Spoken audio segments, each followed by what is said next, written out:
Our eyes be opened to recognize your face in the bread we break with strangers becoming friends.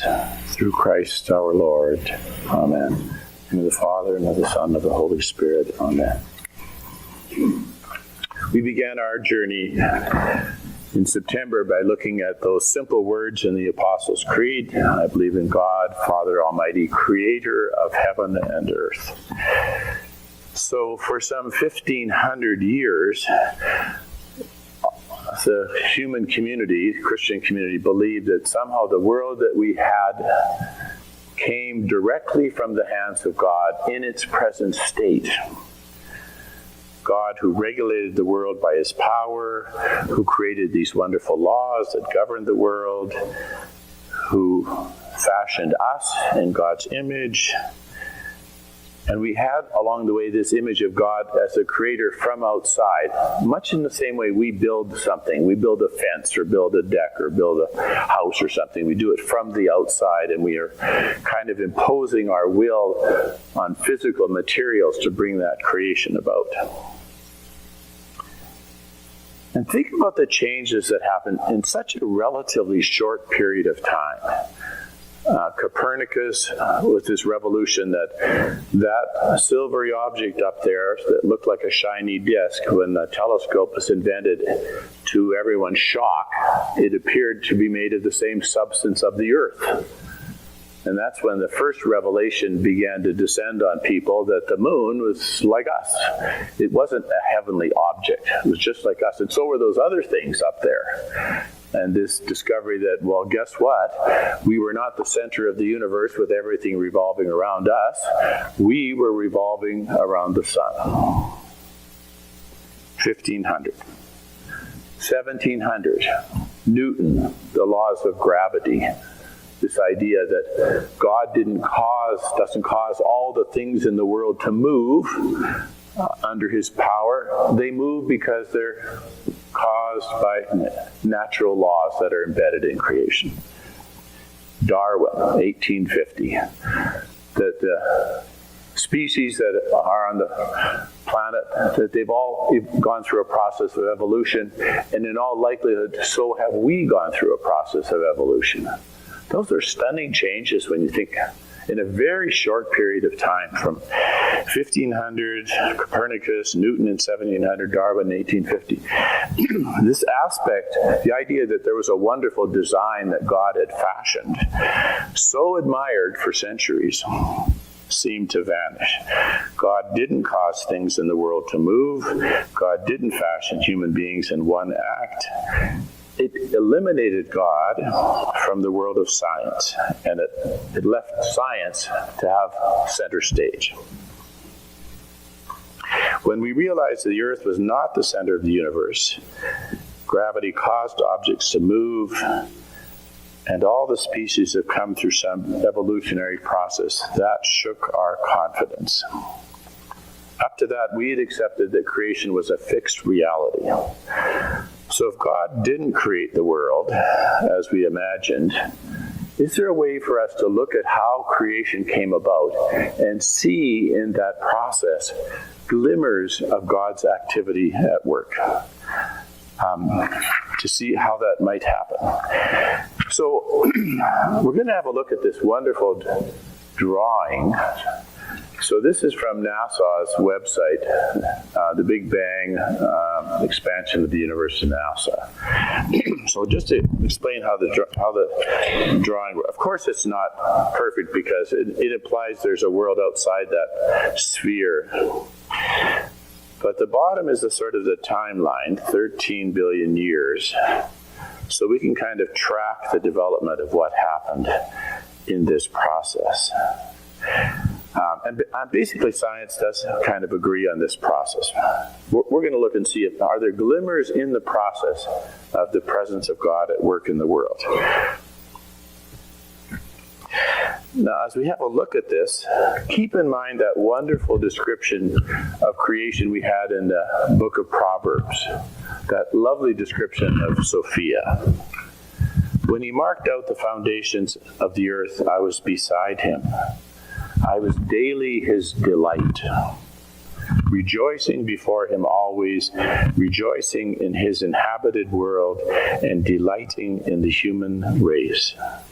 We want to have that image in the back of our mind of Sophia delighting in the work of creation, of her being the longing of God, God's longing to love and to be loved, the delight of God, the plan of God. When you think about delight, have that in the back of your mind. When we're delighted in something, we get carried away. We get carried away with delight. So it's a lovely image, because we're going to come back to that a little bit later on. This idea of Sophia delighting in this work of God, being carried away in this work of God. So what does the picture tell us in here? Well, some of you may know all of this, so if it's a rehash from your science in grade 7, that's okay. You could snooze through this part, but if some of this is fresh to you, you'll be, and take it home and show it to your grandkids and say, look at this picture, isn't this really marvelous? Because it is a lovely picture. So there's a consensus that 13-point-something billion years ago, all the matter that exists in the world today came into being in one massive expansion, some huge explosion, some creative act, enormous heat, enormous energy. Just, it's hard to conceive of what it is. Scientists speculate about how hot it actually got in that primordial moment when everything came into existence. And all we had in that first moment was we had hydrogen. The universe is filled with hydrogen, just hydrogen atoms everywhere. And in the first 3 minutes, hydrogen molecules do a little work, and we've got helium. 25% helium, 75% hydrogen, and then nothing happens. And in fact, the universe goes dark. So for 300 million years, nothing. There's not a piece of light. There's nothing. It's just pitch dark. I think about that, and I think about what a wonderful image of Advent, this lovely dark world. But things are happening. And what was happening in that dark world is the wonder of gravity. So you have all of these atoms, this enormous space, and we have these atoms. And gravity begins to work its magic on these atoms. So if the force of gravity was a little bit stronger, all the atoms in the universe would have been pulled together so dramatically, stars would have been born and died one after another, bang, bang, bang, and would have been consumed. And if gravity was weaker, the expansion would have kept on going. The atoms would never find a way to coalesce, never find a way to come together. It was sort of like Goldilocks, Could have been a little bit this, but it was just right. And so these atoms begin to come together, and they start off with a great gaseous cloud, and then as more atoms are formed, the cloud gets denser and denser and denser. We're talking 300 million years. And finally, this collection of atoms becomes so compact and so dense, it becomes extraordinarily hot. It's all hydrogen atoms, and nuclear fission takes place, and the first star winks into light. Just what a wonderful thing to think about. Just absolutely wonderful thing to think about. And then another star, and another star, and another star. It's just absolutely magic to think that that's how these lovely stars we see in the heavens took place. And then, of course, the nuclear fission completes its work, the star burns out and explodes. But in the center of that nuclear fission, other elements were formed. Other elements took place, and now suddenly we have carbon, and we have lead, and we have iron, and we have all these other elements, and they're flung out into space. And now another cloud forms. And now this cloud has got hydrogen in it, but it's got other elements in it, and it does the same thing. It gets denser and denser and denser and denser until another star winks into light, and then it explodes. And by the time we get to our little solar system, we've had 3 generations of stars that have come to birth and have died.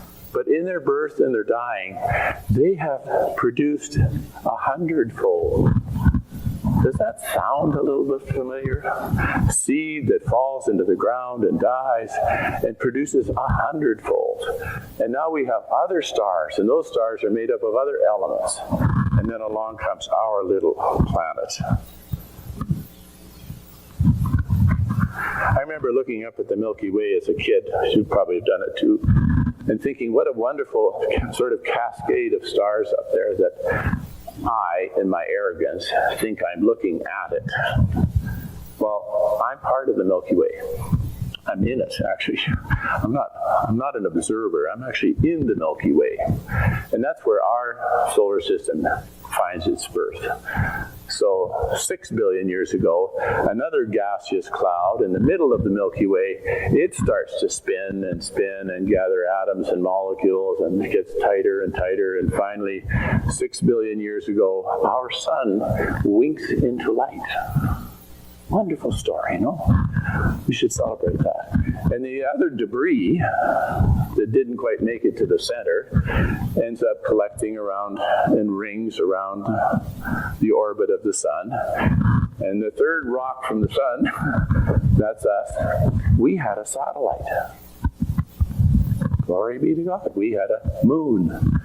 And this moon, we should be very grateful to this moon, because when we first came into being as a planet, a day lasted 5 hours, and then a night took 5 hours.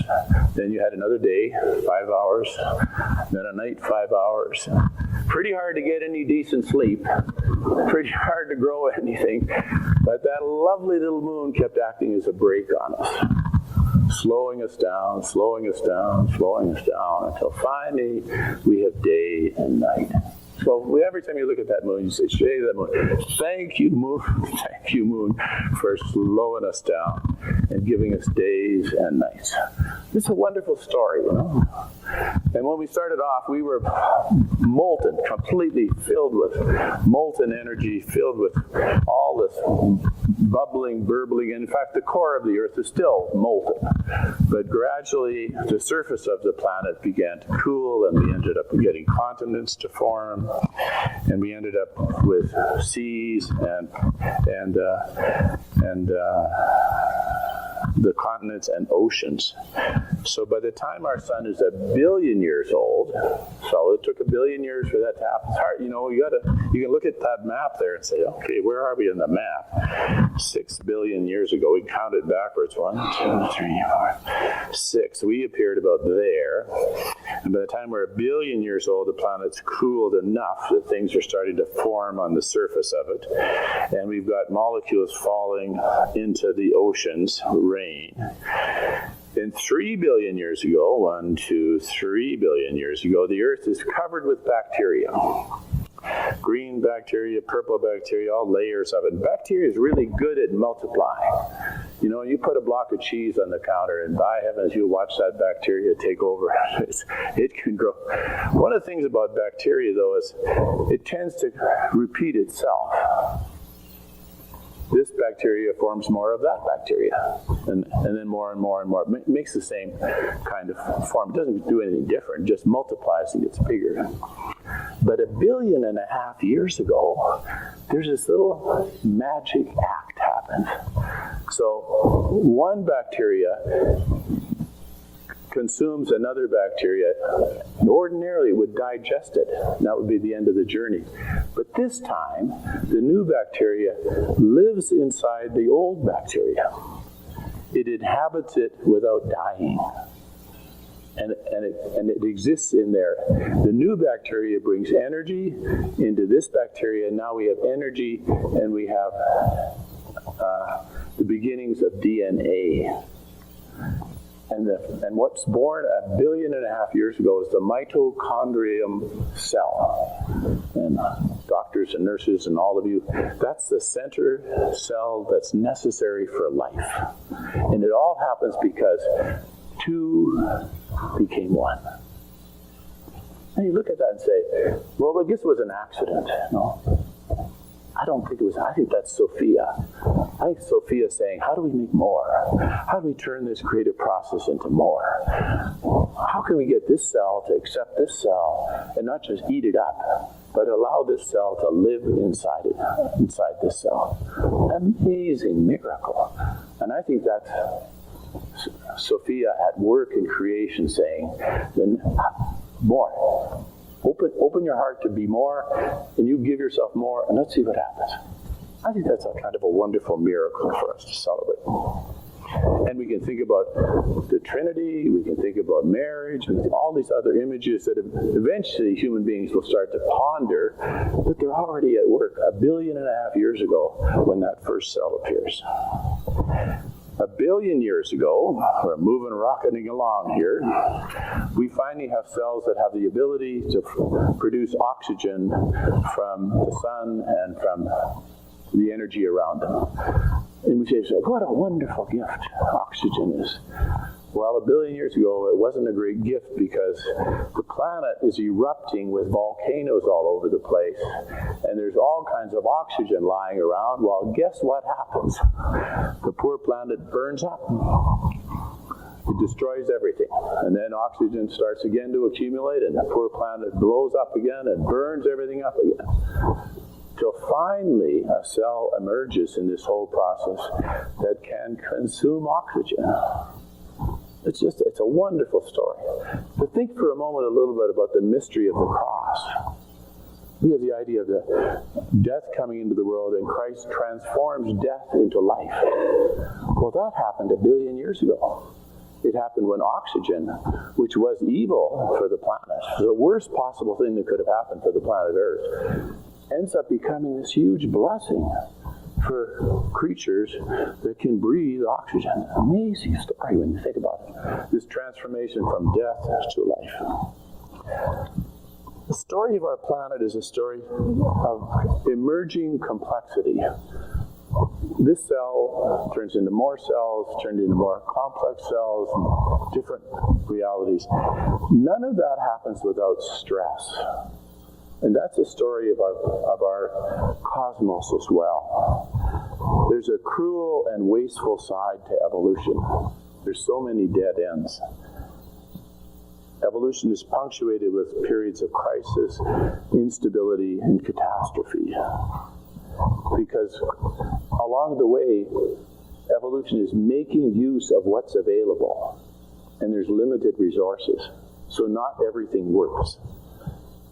This universe is becoming more and more complex, but it's happening with pain and death and loss. So pain and death and loss are part of the story.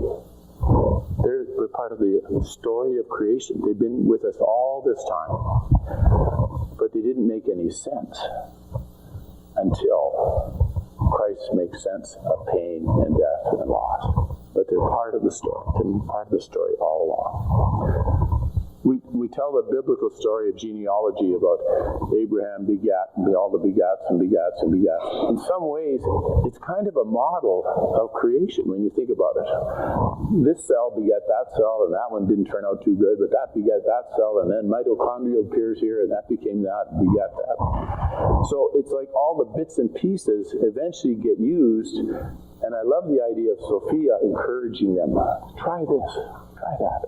Let's try a different way of combining these cells. Let's try a different way of putting these cells together.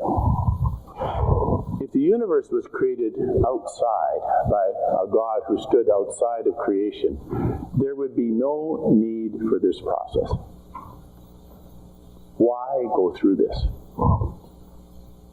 If an infinite, all-powerful God fashioned the universe from outside, this makes no sense. God could have made it perfect. Why do this? Why set out on this journey where it's going to be learning by trying, learning by making mistakes, learning by loss, learning by tragedy? Why do it that way?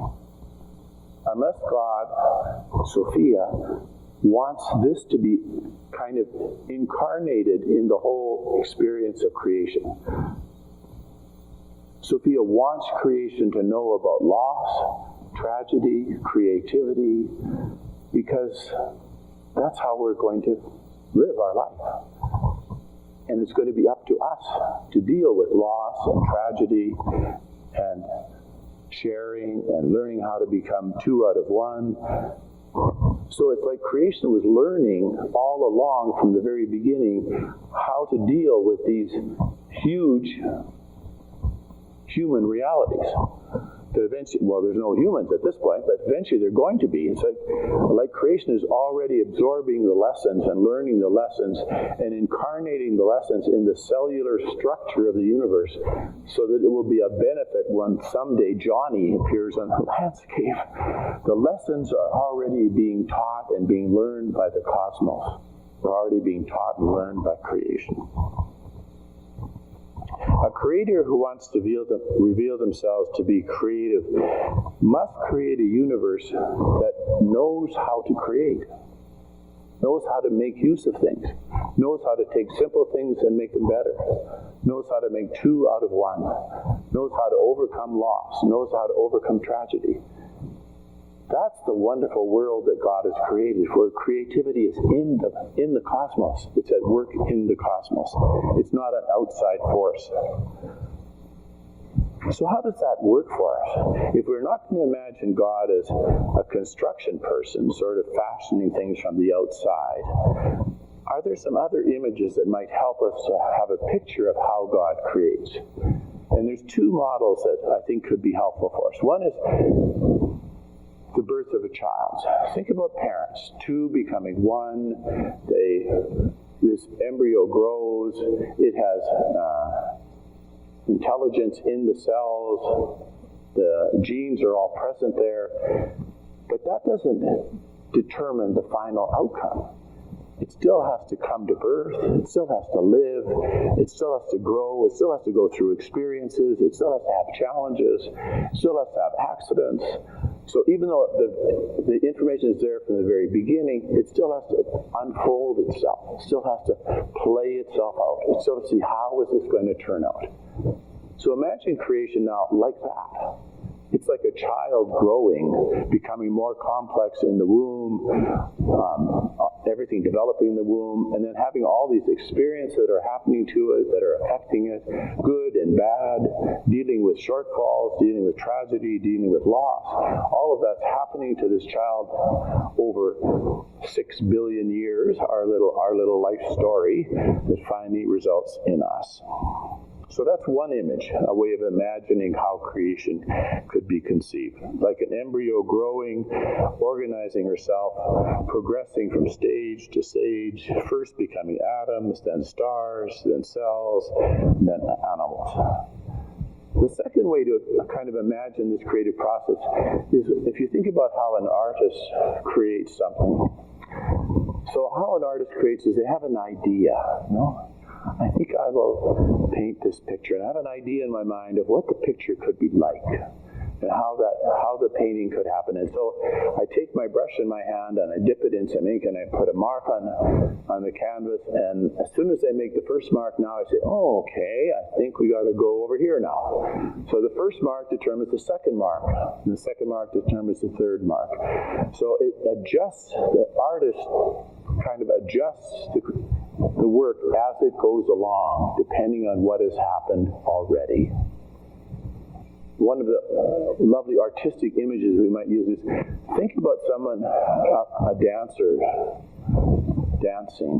So you have some music playing, and I had a bad hip, I'd be able to demonstrate this for you, but I have this idea in mind, I'm going to make this lovely movement, and so this thing inside of me that says, I want to express the joy of God, and suddenly this joy of God erupts in a movement of both sides. So what happens in the process, if we think about it, is what's going on inside the dancer suddenly materializes in bodily form in the world.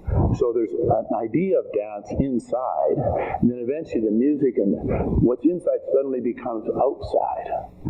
It's an ecstatic process. When we get carried away, that's out of ecstasy. We get carried away, and what do? We lose ourselves. We even have that language. I lost in this. I was so engaged in this thing I was creating that I just completely lost myself, and I gave myself away. See that idea? But so in a sense, that's how God creates. God is like a dancer who has this lovely melody playing in God's mind, and suddenly he can't contain God's self anymore, and suddenly I'm so overwhelmed by this process that I'm just going to, wow, look at what happens. And it's still happening. It's going on and on and on. Those are, I think, better models for us to think about creation than the one that I grew up with somehow God made all these things and then stepped back and went for a nap. But this idea that somehow God, so is the dance, where's the dance? Is the dance inside the dancer? Is the dance in the movement? Is the dance in the body? In all of it. The dance is in all of it. It's in the body of the dancer. It's in the music. It's in the movement. It's in all of it. The dance. So if you turn it off, there's no dance. It has to be in motion. It has to be moving for the dance to happen. So creation is like that, and I think that's how we need to kind of have that picture of that. The cosmos, the world around us, is a complete expression of God. It's everything, the stars, the nebulae, all of it, the trees, the plants, it's all an expression of the dance of God. The cosmos around us is God's offspring. In a sense, you could say the cosmos is God's child. The cosmos is the speech of God. It's God's utterance. It's God's expression of what goes on. What's inside the heart of God is now visible for us to see outside. It's finally been exposed. Creation is God revealing God's self to us, expressing God's self. We can't see God because God is not seeable. But creation is the way in which God somehow becomes accessible to us. And the cosmos is telling us who God is. The more we learn about the cosmos, the more the cosmos is telling us about who created us, who made us, who fashioned us. And that's what gives Sophia such delight. So the whole of creation is kind of it's a process of groping. But let's try this. Let's see if this is better than that. Let's see if these cells can combine together to make something more complex and more interesting than those cells. It's kind of creation is a process of feeling our way along and keep trying over and over again and say, let's try this. Let's try that. And in all of this, I think, is Sophia saying, more. Let's create more. Let's make it better. Let's make it more complex. Let's make it richer. Let's make it more lovely. More, all of that. Sophia. Because that's the nature of God. When we remember what we talked about at the Passion of Christ, it was about God is not against anything. The nature of God is not opposed to anything. God is only for. God is only outpouring. God is only giving. That's the nature of God. And Sophia expresses it by saying, let's make more. Let's do more. Let's be more. Let's try more. Let's see if we can make that bigger and more complex and better. Always more. The groping pattern of Sophia. And out of this whole process, we emerged. We'll talk a little bit about that when we talk about Teilhard de Chardin in a bit. But human beings were part of this whole groping process along the way. So we're in continuity with the process, but not just a part of the process. So when you think about information awareness, so from a simple cell sensing this environment over here is warmer and there's more nutrients than this environment over here where it's colder and it's thinner, I'm going in this direction. From that simple activity of sensing that's better comes awareness. And awareness produces more sophisticated forms of expression, and awareness eventually leads to language, and awareness eventually becomes self-aware. Suddenly, I'm not just aware of the environment, suddenly I'm aware that I am. Suddenly, I'm aware of myself. There's this self-awareness moment. And perhaps we could imagine that as a moment of ensoulment, of a human soul taking place here now, where awareness now becomes self-awareness turned in on myself. It took 13 billion years to assemble a creature that could figure out the age of the universe. It took a long time for us to get here. And to realize that only with a certain set of conditions, inspired by Sophia, could we ever have come about. Wonderful story. Wonderful story. And one of the figures who's helped us to understand what's going on here is this priest, Father Teilhard de Chardin. He lived 1881 to 1955. Jesuit priest. He's a paleontologist. He's working on all these digs in China, places like that, trying to track the evolution of the human family, digging up all these skeletons, Peking man, all of that stuff. Desjardins is a child of the new science. Think about the era that he's born, right? He's aware of all of the science stuff, aware of Darwin, and he's doing all this research at a time when our church is very uncomfortable with what's happened. We're not happy about all of this stuff. And Teilhard cannot let go of this work that he's engaged in. Quite sadly, when he dies in New York in 55, he's sort of sent away from Europe because they need to get him as far away from Rome as they can.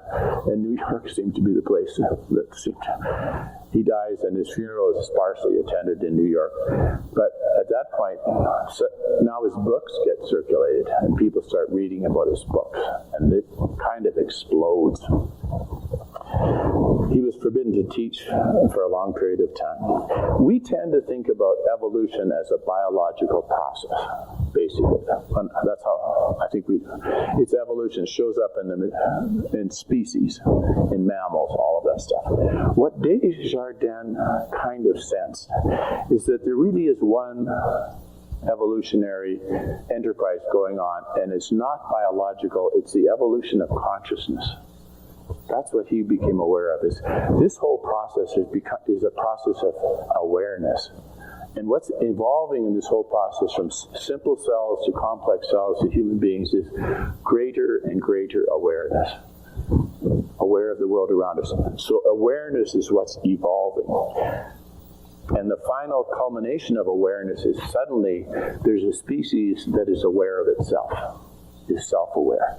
That didn't come about suddenly dramatically out of sync with everything that happened before. That was the culmination of 6 billion years of evolutionary progress to finally create a species that could be aware of itself. Now keep in mind now, we have this idea of this static world of a creator who can create from the outside. And the model that lends itself to that is the idea of if you struck a cue ball with a cue stick, this ball hits that ball, and then things happen, but this ball stops. And that was the model of creation we had. God started it, and then God had nothing more to do with the creative process. God was outside of it. God is no longer conceivable that way. We can't continue to imagine God like that. Now we have to imagine that God is part of creation. God is part of the evolutionary journey. Desjardins believed that the material world contains a dynamism inside of it, moving it towards spirit, moving it towards awareness. And he suggested we imagine God not as the starting point for creation, but as the power at work in evolution. God is the power making this process work. He called the principle under this whole process, he called it omega. Now, in those Greek terms, alpha and omega, we tend to think of omega as the end of the process. But for Desjardins, omega was the energy at work in the process. The presence of love and creation from the very first moment of existence. And I think we can think of omega and Sophia somehow together. That omega is Sophia, Sophia is omega. That she's operative from the beginning of evolution by setting things in motion with this impulse of energy but not just pushing creation or starting it, but somehow pulling it towards its finishing point, pulling it towards its completion. So Sophia, Omega is at work in the whole thing, but Sophia is also ahead of us. Sophia is at the end of creation, pulling us towards our future. So how does Sophia relate to Christ, who Paul tells us is the firstborn of creation? Well, we grew up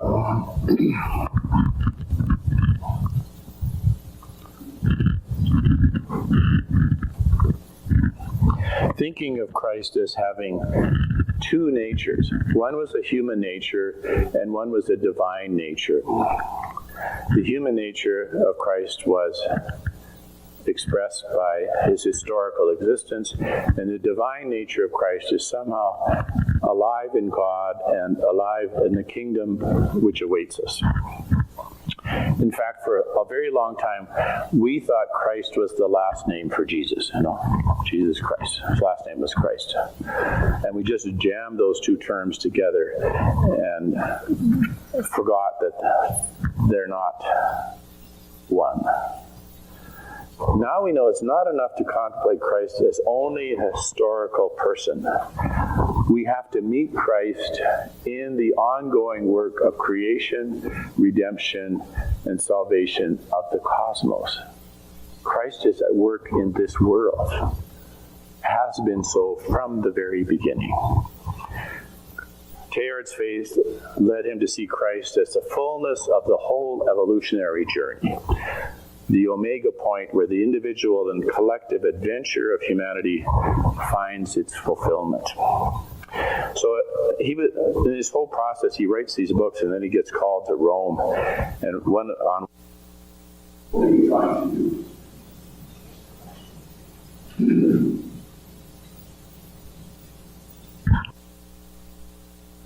He says, I'm trying to write a more complete story of Christ.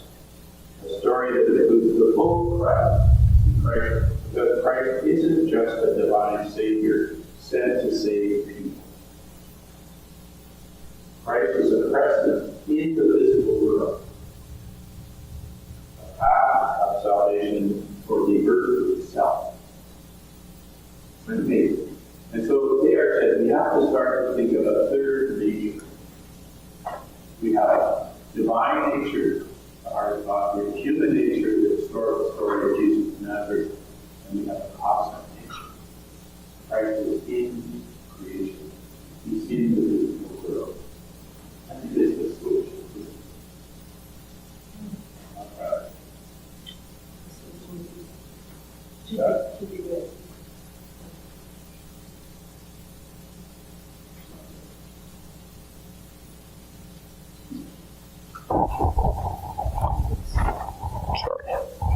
There it is. Thank you. I'll try and not touch that. And we see that it's in our tradition. You might say, well, that's very alarming. We've never heard that before. That's not true. It's in our tradition. So in Colossians, Paul's letter, we read this. He's the image of the invisible God. That's creation. The firstborn of all creation. In him all things were created, in heaven and on earth, everything visible and invisible. All things were created through him and for him. He exists before all things, and in him all things are held together. That's in our tradition. Because, we just skip over that. We don't know, I don't know what that means. We just ignored that, but that's embedded in our tradition. In John's Gospel, in the beginning was the Word. And the Word was with God, and the Word dwelt among us. It's in our tradition. In Paul's epistle to the Romans, he said, creation is groaning. Creation is groaning in one great act of giving birth. Creation is groaning, not just us.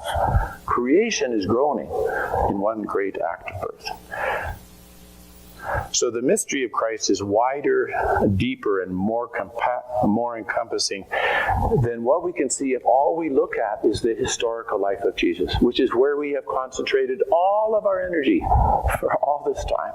As if that's the only way to experience or know Christ is by looking at what happened in Palestine in those 3 brief years and what's contained in the Gospels. Christ has a cosmic nature. So the mystery of Christ is not just about saving us, the people, as if we are the object of God, we are the only thing God is interested in. It's also about saving the planet itself. We are the skin of the planet. The planet and us are one. What emerged was a conviction that Christ is the center of the universe, the form of the universe. Why does the universe, that lovely picture, look like that? Because that's what Christ looks like. He's the form of the universe. He's what gives it its shape. Christ gives meaning and direction to the universe. You know, 1.5 billion years ago, when that one cell absorbed the other cell without consuming it, that was Christ shaping the universe.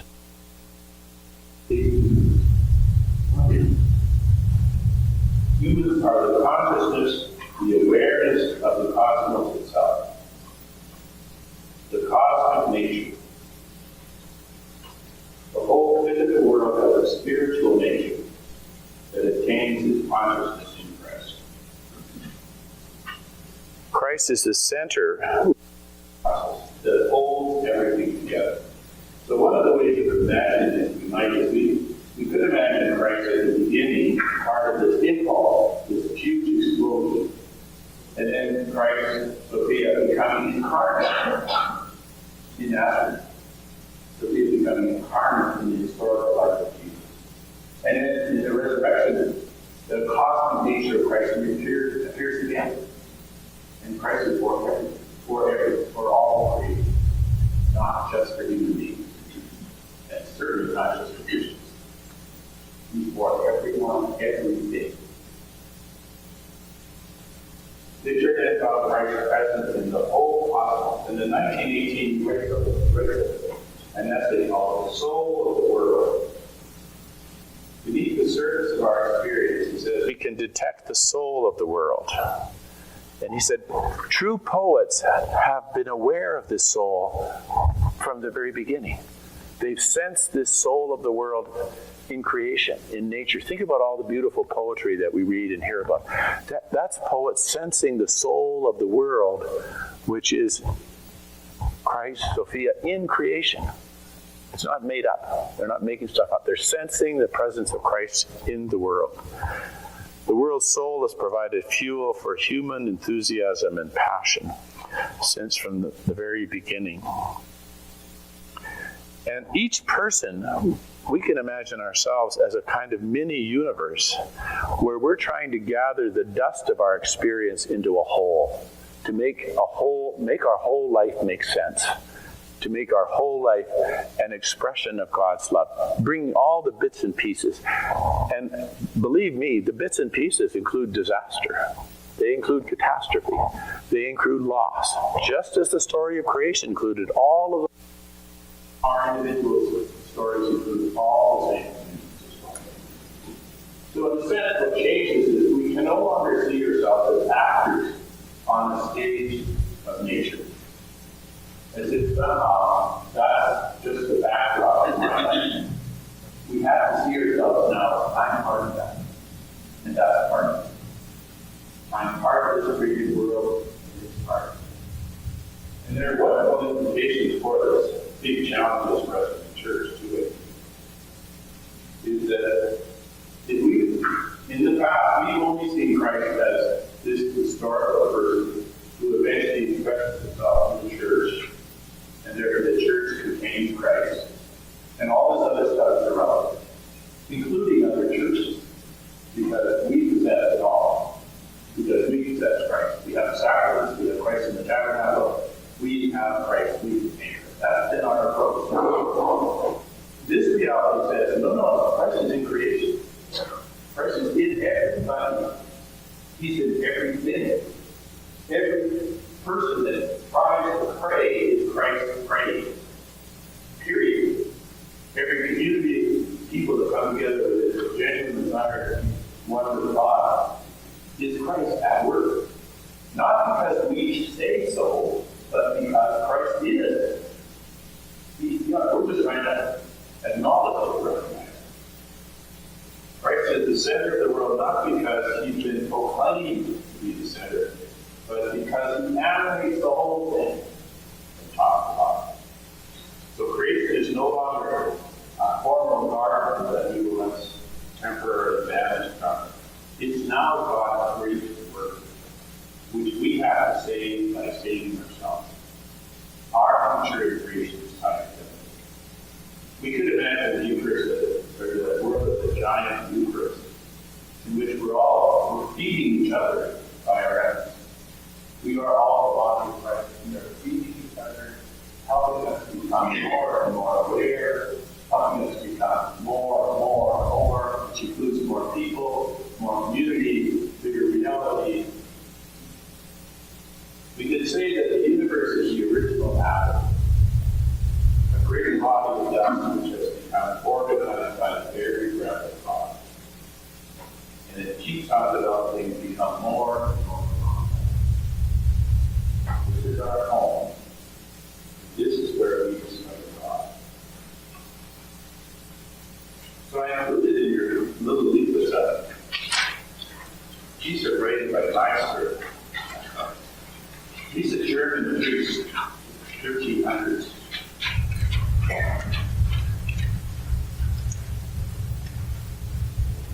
I love it. When I was 3, when I was 4, when I was so defeated, when I was very good, foot, fin, and wing, when I was a sky itself, no one ever asked me if I have roots. No one ever wondered was there anything I might need, or there was nothing I could not love. It was when I had all the honest word that agony began, the fear, touch, and pain, and I wept, I wept. And tears are never known before. So I returned to the room. I returned to God. I asked for their hands and never again. I begged to let every object be appreciated. And when they decided that God was ever present in my heart, and he did not say where have you been, for that I knew my soul, every soul, has always held. I think it is opening ourselves to this new reality that Christ has a cosmic dimension. All who have that cosmic dimension, we have not been attended to it. And I think probably critically important for our journey now because it's the end of the present care of this planet. This is Christ. It is not just something we need to make more profit. It's Christ. And we are not going to be saved without it. I think it's awareness of Christ into this time, in creation, from the very beginning, is probably more critically important now in our history. Because the full body of Christ, of which we are the skin and the heart and the voice, is still cancer. There's only one way to look at it. This earth is our place. Anyway, matter